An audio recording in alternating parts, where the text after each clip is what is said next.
So the reality today, as I think many listeners know, is that the insurance companies and the drug companies and the medical equipment suppliers are spending over $1 million a day on lobbying against real health care reform. And the only antidote to that is a strong grassroots movement that says enough is enough. Every American is entitled to comprehensive health care. And I underline the word comprehensive, Tom, because a lot of people say, oh, well, somebody has health insurance. Well, you know what? If you have a $10,000 deductible, or if you have a $5,000 deductible, if you have coverage that doesn't deal with prescription drugs, you don't have real coverage. Mm-hmm. You don't have real coverage. And you're going to delay going to the doctor. We're going to end up spending more money on the system because you end up in the ER room. You're going to end up in the hospital sicker than you should have been. So that's the fight. Are we going to get there now? No, we're not. We're not going to get there because the power of the insurance companies and drug companies is just too much. Where we are right now from a political perspective is the key debate is whether we have a strong public Medicare-type option available for every American. It's needless to say, the insurance companies, the drug companies are fighting that tooth and nail. In the Senate now, the committee that I'm on, the Health Education Committee, will come out with a reasonably strong public plan. The Finance Committee, chaired by Senator Baucus, will not. There'll be a merging of the two plans, and we see where we go. Mm-hmm. But my view is we've got to rally the American people to say, at a minimum, we need a strong public plan.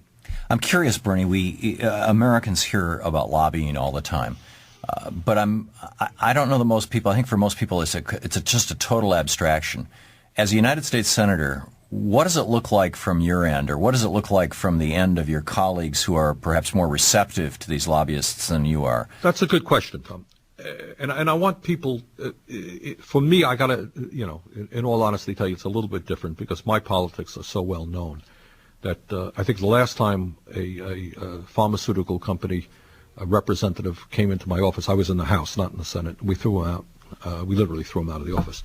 Wow. So these guys don't come in to see me. They don't even bother with you. Yeah. Okay. No, they don't bother. They've given up on me. The banks don't come in. The oil companies don't come in here. Yeah. But this is what happens, and I think people should know it. If people think that, somebody gets a $5,000 check or a $10,000 check, it's, they're selling out their vote for that check. That's not the way it works at all. What happens is the way lobbyists work is to change your worldview. It's to change how you look at the problems. In other words, you can look at the problem and say, right now, I know that there are tens of millions of Americans who have no health insurance.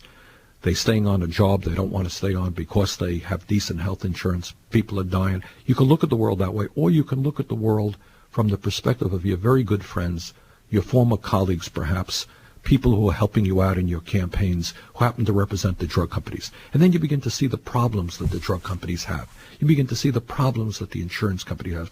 You look at the world from that perspective. You follow what I'm saying? Oh, yeah. In other words, and you do that because you have lunch with them. They're or your dinner friends. With them. They have lunch. They help you out. They've been to your daughter's to wedding. Right. They become, their job is to become your friends. That's what they are, and help gear you to look at the world from everybody has a problem, Mm-hmm. and they want you to look at the world from their perspective. Poor people throughout America do not come marching into Washington, D.C. Believe me, they can't afford to get on the plane. Working people don't.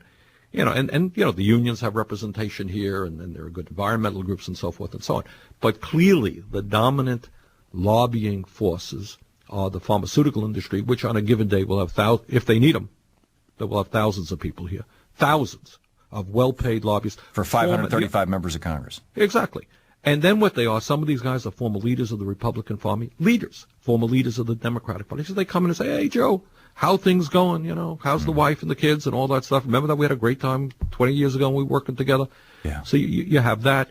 And then you have money and campaign contributions play a huge role. So there's a lot of psychology that goes on. And these guys are great psychologists. Yeah. They know where you're vulnerable. They may hit you up and say, well, you have a company in your state that will be impacted by this. Or maybe your wife is working on a board of directors of some company. So it works. Or maybe they can make sure that happens. Right. Yeah. And so they work in subtle ways. Yeah. It's much deeper than, here's a $5,000 campaign contribution. Yeah, it's not simple bribery. It actually sounds more insidious, frankly, than simple bribery. It is. And these guys are good. They know what they're doing.